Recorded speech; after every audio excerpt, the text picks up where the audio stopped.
Hello everyone, semoga semuanya sehat-sehat ya. Oke, kali ini videonya agak sedikit berbeda. It is me talking now. Oke, tolong siapin buku tulis, buku cetak terbuka di depan kalian, alat tulis jangan lupa untuk menulis sesuatu. Kita akan mereview apa yang sudah kita pelajari so far, oke ya, sejauh ini.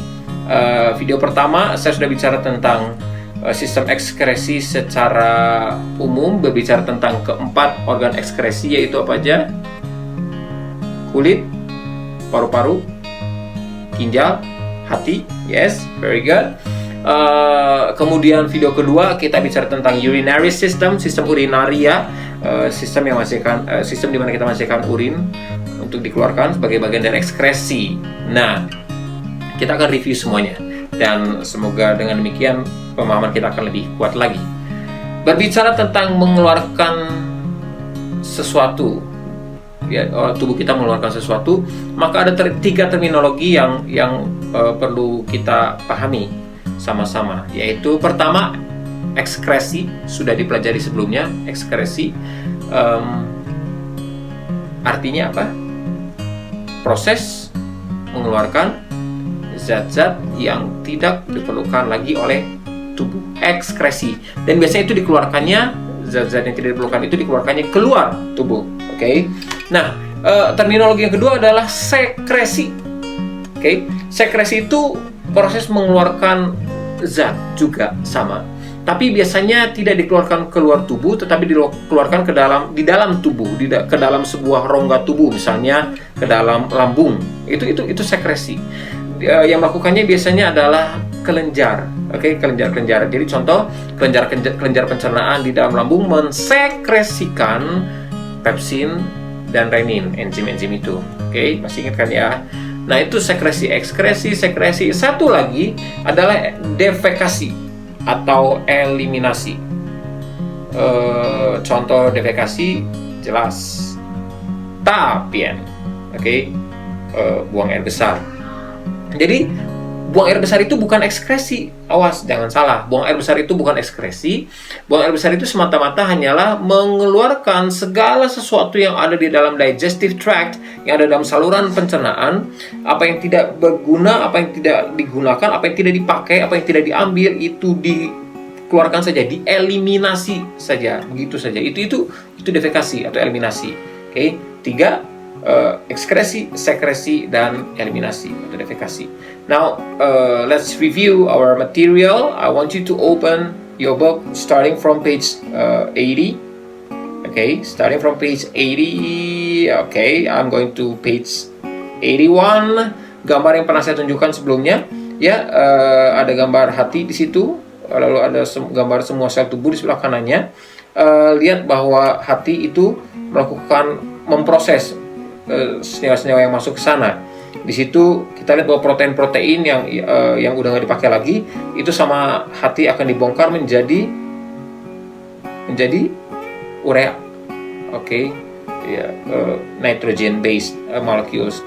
Kemudian asam nukleat itu dibongkar menjadi asam urat, uric acid. Lalu kemudian sel darah merah, ingat sel darah merah itu kan berputar di tubuh berapa lama? 120 hari kurang lebih. Nah, setelah pensiun sel darah merahnya dia akan dibongkar, dan komponen sel darah merah itu kan hemoglobin ya, yang ngangkut oksigen atau karbon dioksida, itu akan dibongkar menjadi bilirubin. Kita lihat di situ ya di gambar ya, ada urea, asam urat, ada bilirubin, dan semuanya itu akan dikirimkan ke ginjal untuk dikeluarkan dalam proses pembentukan urin. Oke. Lalu kemudian kita lihat ada sel dalam tubuh, berarti ini setiap bagian tubuh lainnya selain dari hati itu melakukan metabolisme. Ingat, metabolisme itu semua reaksi yang terjadi di dalam tubuh, metabolisme, dan menghasilkan zat sisa berupa air, karbon dioksida, itu juga akan dikeluarkan melalui ginjal juga, air, ya, lalu melalui kulit dan melalui paru-paru. Okay. Bentuk ekskret zat yang dihasilkan adalah ginjal mengeluarkan urin, kulit mengeluarkan keringat, dan paru-paru mengeluarkan karbon dioksida dan uap air. Oke, semoga paham. Lalu kemudian kita sudah bicara tentang ginjal, bagian-bagian ginjal. Jangan lupa ya. Ginjal sebesar begini juga kurang lebih, adanya di bagian dorsal di belakang punggung belakang sini di bawah, sepasang ya. Kemudian ingat bahwa yang sebelah kanan slightly smaller and slightly lower than the one on the left, remember. Lalu kemudian bagian terluar dari sebuah ginjal itu adalah apa namanya? Renal capsule, kapsula ginjal. Kapsula ginjal, lalu kemudian bagian dalamnya ginjal bagi dua, ada yaitu bagian korteks dan medula.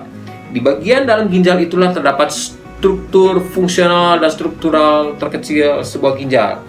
The very part that do the filtration process. Karena sekali lagi, bicara tentang ginjal, fungsinya untuk menyaring darah, dan actually yang menyaring darah adalah struktur fungsional struktural ini, yang namanya apa? Nefron. Jangan lupa bahwa nefron itu terdiri atas satu, badan Malpighi, the round thing, badan Malpighi, yaitu kapsula Bowman dengan glomerulus, pembuluh darahnya, ya. Lalu kemudian tubulus, tabung-tabungnya ada tubulus contortus proximal, ya, tubulus proximal, kemudian disambung dengan yang U-shape itu apa? Lengkung Henle, lalu kemudian Henle, ya. Lalu kemudian tubulus contortus distal, ya. Nah, semua nefron itu akan bermuara di sebuah tubulus yang mengumpulkan hasil dari masing-masing kerja nefron, yaitu tubulus collectivus atau tubulus pengumpul. Tubulus pengumpul, kemudian atau tubulus collectivus akan kemudian berlanjut bergerak, akan membawa semua produk dari proses itu kemana? Ke ureter. Dari ureter kemudian akan dikumpulkan menjadi dikumpulkan di vesika urinaria, kantung kemih. Oke. Tumpuk. Begitu penuh, langsung HIV, hasrat ingin pipis. Langsung pipis deh, keluar lewat uretra. Oke. Ingat bahwa hasil penyaringan dari darah-darah yang ada di glomerulus itu kan disaring, kemudian hasilnya ditangkap oleh kapsula Bowman, itu disebut urin primer. Oke. Lalu setelah terjadi proses reabsorpsi, terjadilah yang disebut dengan urin sekunder, ya. Yang dikeluarkan itu adalah urin yang sesungguhnya. Oke, semoga paham. Ingat bahwa kalian punya kontak kami. Di akhir video pun saya taruh alamat email dan nomor telepon. Silahkan kontak, jangan ragu untuk bertanya. Oke, kami sangat bahagia jika kami bisa menolong kalian untuk memahami ini semua. Saya juga. Oke, nah itu tentang ginjal. Lalu kemudian ingat ada 3 tahapan di dalam proses pembentukan urin, yaitu apa? Filtrasi, penyaringan, reabsorpsi, penyerapan kembali, absorpsi, penyerapan, lalu augmentasi. Oke. Jadi apa yang seharusnya memang dikeluarkan tapi mungkin nggak sengaja ke reabsorpsi oleh tubuh kita, mungkin sedikit urea, itu ditambahkan kembali ke urin yang akan dikeluarkan, itu the future urine, ditambahkan sana augmented sehingga kemudian bisa dikeluarkan semua yang nggak berguna. Oke. Nah, semoga kalian paham. Oke. Tanyalah jika tidak paham. Lalu kita bicara tentang di halaman 89 kulit, ya. Itu ada bagian-bagiannya. Ingat, bagian-bagian kulit ada epidermis dan dermis. Epidermis dan dermis dengan segala karakteristiknya. Oke. Buat sebuah rangkuman di buku kamu, kalau perlu gambarkan, karena kalau kita gambar di situ, kalau kita kemudian menulis di situ, selain dari mendengarkan atau nonton video saya atau mendengarkan penjelasan saya, maka akan semakin banyak yang kita bisa retain, yang bisa kita simpan di dalam kepala kita, dan kita semakin paham. Dan kalau kita benar-benar memperhatikan, kita bisa tahu manakala kita tidak mengerti, dan kita bisa langsung bertanya. Oke, jangan ragu, tanya. Now, bagian-bagiannya apa saja yang terdapat di dalam kulit? Jangan lupa di situ ada di epidermis, itu nggak ada saraf, darah dan sebagainya. Itu adalah pelindung kita paling luar. Ya, di situ ada tempat keluarnya rambut dan keringat, yaitu pori-pori. Ya, di bagian dermisnya itu ada macam-macam. Ya, ada akar rambut, ada jaringan saraf, ada pembuluh darah, ada kelenjar keringat, ya, ada kelenjar minyak ada di situ. Nah, kulit itu epidermis dan dermis diikat ke otot dengan jaringan ikat. Jaringan ikat inilah yang disebut dengan hipodermis. Oke, hipodermis. Oke, nama lainnya jangan lupa lapisan epidermis itu kulit ari, sedangkan dermis itu kulit jangat.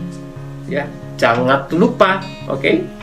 Now, paru-paru ini udah kita pelajari sebelumnya, jadi inilah yang terlibat dalam proses pernafasan kita. Oksigen, karbon dioksida dan uap air. Oke, how to prove that we expel carbon dioxide? Percobaannya yang di lab ya, yang pakai air kapur, lime water. Ya, kalau membuktikan ini menghasilkan uap air, gampang, bernafaslah di depan kaca atau cermin akan berembun. Oke. Kemudian proses reaksi pernafasan, reaksi kimia pernafasan, C6H12O6 ditambah 6O2 menghasilkan 6 CO2, 6 molekul CO2 ditambah 6 molekul H2O ditambah energi. Jangan lupa, dan jangan lupa kok proses itu dibalik kanan ke kiri, kiri ke kanan, jadi fotosintesis, tinggal tambahin klorofil. Ya, remember. Oke, hati. Ya, inilah yang berperan dalam ini adalah kelenjar yang sangat besar. Ya, dia berperan dalam pencernaan, dia berperan juga dalam proses ekskresi. Ya, hatilah yang melakukan detoksifikasi. Kalau ada zat-zat beracun, zat-zat yang berbahaya masuk ke tubuh kita, hati yang akan bekerja keras melindungi diri kita. Terima kasih Tuhan karena sudah memberikan kepada kita hati. Bukan heart ya, liver, remember. Nah, hati ini harus dijaga juga, jangan sampai sakit. Karena itulah praktisnya dalam kehidupan kita sehari-hari, jangan sembarangan minum obat, jangan terlalu gampang minum obat. Oke. Kalau kita merasa pusing, sakit kepala dan sebagainya, jangan dikit-dikit minum obat, ya. Apalagi obat yang diminum dalam jangka waktu yang panjang terus-menerus, itu bahaya karena obat senyawa kimia ya sintetis buatan manusia itu berpotensi beracun dan bisa dalam jangka panjang merusak tubuh kita. So stay healthy, jaga kondisi, makan yang benar, kontrol. Makan bukan untuk rasa, makan untuk fungsi. Tidak mudah, tetapi mari kita coba lakukan itu. Makanlah makanan yang berguna, buah-buahan, sayuran. Saya gak terlalu suka sayuran, mesti belajar untuk makan sayuran. Itu, okay? I think that's all for our today's review. So I really hope that you understand everything. Never hesitate to ask me questions, okay? Never hesitate. God bless you. And that's all. Bye-bye.